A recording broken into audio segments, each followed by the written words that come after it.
Hey there, outdoor adventure fans. You've got questions about bike packing. In fact, you asked them to REI earlier this week, and now I'm here to answer them.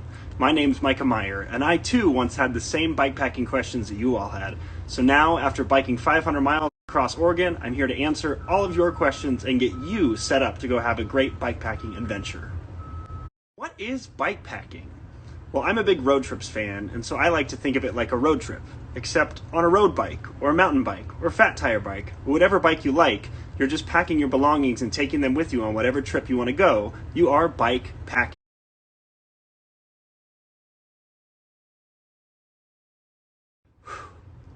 The most intimidating part of my first bike packing trip was just wondering if I had all the right gear to survive, because this was like no form of travel I'd ever done before.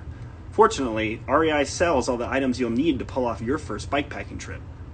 And I've put together a blog that lists all of those items, everything I wish I would have known while I was preparing for this bikepacking journey, so that you can have direct links to all the items I used for what you will need for your first bikepacking trip. The type of bike you use for bikepacking is really going to depend on where you go. I was biking on roads in Oregon, so I used these road bikes as my main form of transportation. However, if you're on rougher terrain like dirt, gravel, or sand, you're going to need a bike that's appropriate for that terrain. So the short answer is pick a bike that's appropriate for where you want to go, and then find the bags that will fit on that bike.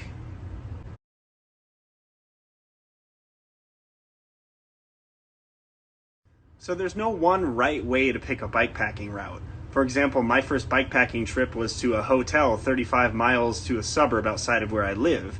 And that's because I just wanted to get a taste for carrying everything I needed with me and not have to worry about my tent or something. But if you're looking to explore a little bit beyond the suburbs, I would recommend starting out by checking out some of your state parks, picking a route that connects some of your state parks that you're hoping to visit and traveling to them by bike. If you want to go a little bit further than that, there are some websites that can help you. AdventureCycling.org lists a lot of options that are great for bikepacking. Bikepacking.com also lists a lot of great routes and has a map that shows you some of them. And you can swipe up on this to check out an REI link that includes options on how to pick a good bikepacking. These bags might be cumbersome in your hands, but they're really amazing for carrying everything on your bike. So if you want to check out this next blog link, it'll show you how you can fit everything in packs that fit easily on your bike.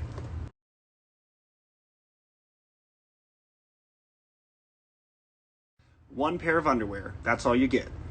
One shirt, one pair of socks, one pair of shorts, one pair of whatever you need. Anything more is just going to be extra weight that you don't want to have to carry on your bike, and honestly, it's space you won't have in your bike bags. And I say that as someone who loves to overpack, who loves to have tons of options to pick from each day of travel, but at the end of my 500 miles across Oregon, I realized I could have done it with even less, because you really just do wear the same thing every day. It's all you have space for.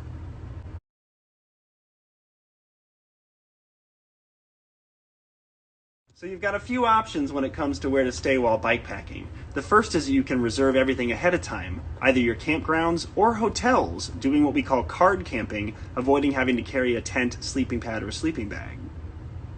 Or, if you want total freedom, you can do what I did across Oregon and go with no reservations, staying at hiker-biker sites all along the way. Either way is going to take some planning ahead of time to make the reservations or to research and make sure the states you're going to have hiker-biker sites in their state parks, or that you're staying in forest lands or other places that local laws allow you to stay with no reservations.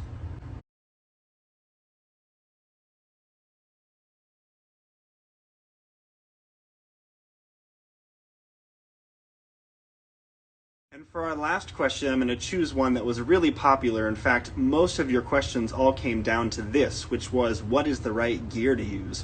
Which was the same intimidation factor that almost kept me from doing this. So, for all of you who asked some form of what is the right gear question, I've put together a blog that lists everything you need to go on a bikepacking journey.